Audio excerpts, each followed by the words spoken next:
I've had this for a bit now, and a few people ask me about it, so here is my take. This is an electric dirt-style bike that sits in that space between a regular electric bicycle and a small electric motorbike.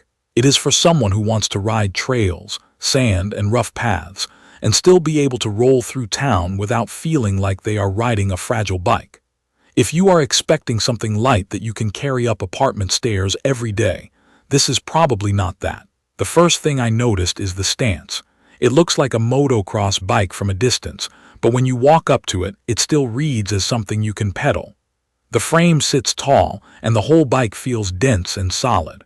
When I grabbed the bars and rocked it side to side, I did not get any of that flexy, tinny feeling I get from some cheaper electric bikes.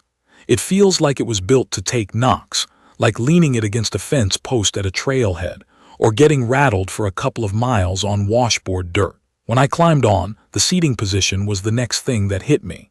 I sit up higher than I do on most fat-tire electric bikes, which helps with visibility on trails and even in traffic.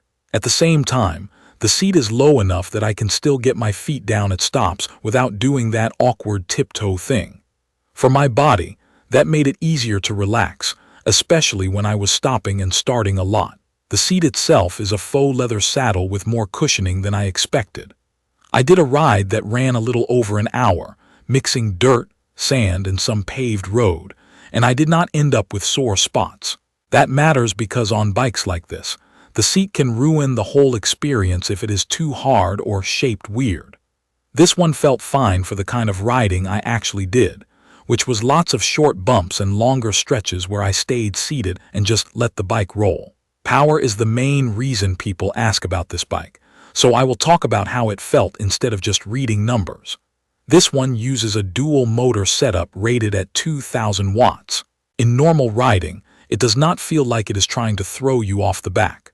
It feels more like it has a lot in reserve, and then when you ask for it, it answers right away.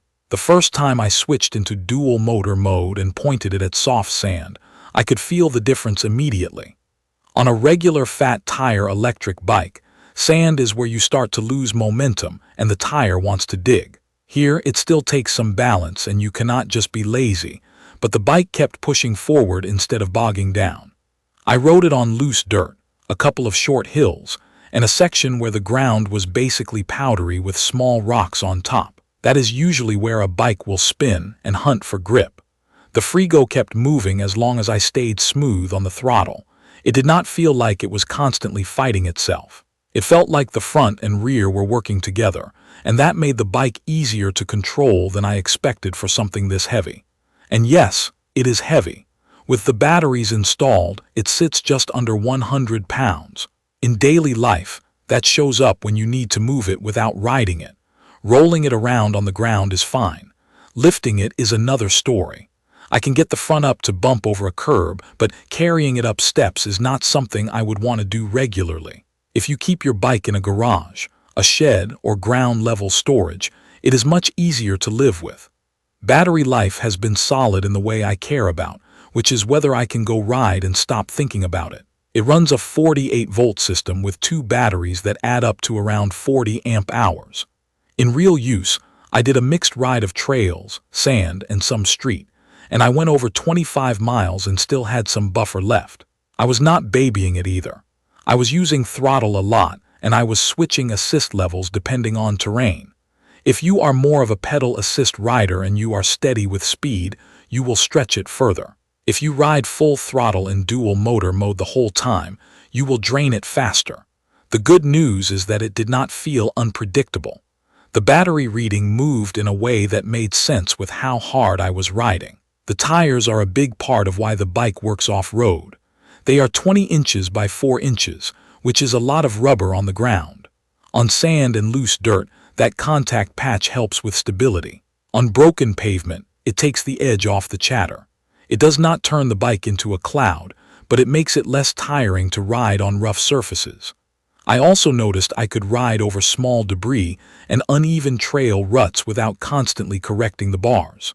Suspension is front and rear, and in my riding, the front felt smoother than the rear. The front does a good job taking the sting out of bumps and drops. The rear can feel a little clunky when the trail gets really choppy, like repeated sharp hits. It is not painful, but you notice it. I ended up adjusting how I rode, standing a bit more when it got rough, and that helped. For general trail riding and mixed surfaces, it did what I needed it to do. Braking is hydraulic, with 180mm rotors. That matters on a bike like this because it can move fast, and it can carry a lot of mass. Stopping power felt strong and consistent. The levers felt a little odd to me at first, like the shape and the initial pull took a minute to get used to. After a few rides, it became normal, and I stopped thinking about it. Coming down a hill on loose dirt, I felt comfortable modulating the brakes without locking up constantly. I still recommend riding within your skill level because speed plus dirt always demands respect, but the brakes did their job. Speed is another thing people ask me, and I will tell you what I saw. I got it up to just under 37 miles per hour on a flat trail.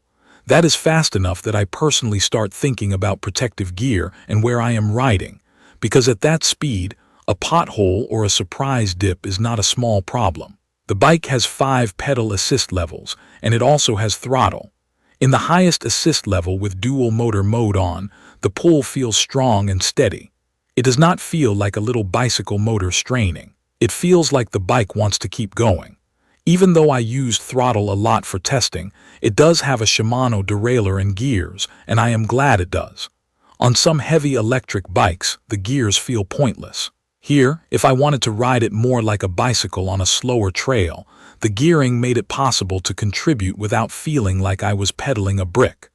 The shifter was straightforward, and once I set the saddle height where I wanted it, it felt usable. Living with it day to day, the small practical stuff matters. It comes with fenders front and rear, and they helped more than I expected when I hit damp dirt and a couple of puddles. The display is a smart liquid crystal display that is readable in bright sun and also fine in lower light. It gives me the basics I actually check, like speed, trip distance, and battery. The front and rear lights are bright enough that I felt comfortable being seen on early morning rides, and I liked having a light that was already integrated instead of me needing to tape something on. There is also a universal serial bus outlet, and I did use it to top off my phone on a longer ride. It is not a feature I think about until I need it, like when I am using maps or recording video, and my battery drops faster than expected. It is one of those things that makes the bike easier to live with. As for setup, it was not complicated, but it is not a tiny box bike either. Because of the weight, I recommend having space to lay it out and take your time. Once it was together, daily use was basically charge it, check tire pressure, and ride.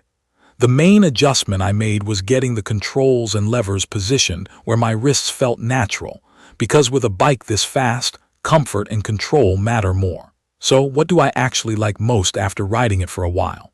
It feels sturdy, it rides confidently on loose terrain, and the dual motor power shows up in real situations like sand and hills. Range has been good enough that I can ride without constantly doing math in my head. The parts that I like less are also pretty simple.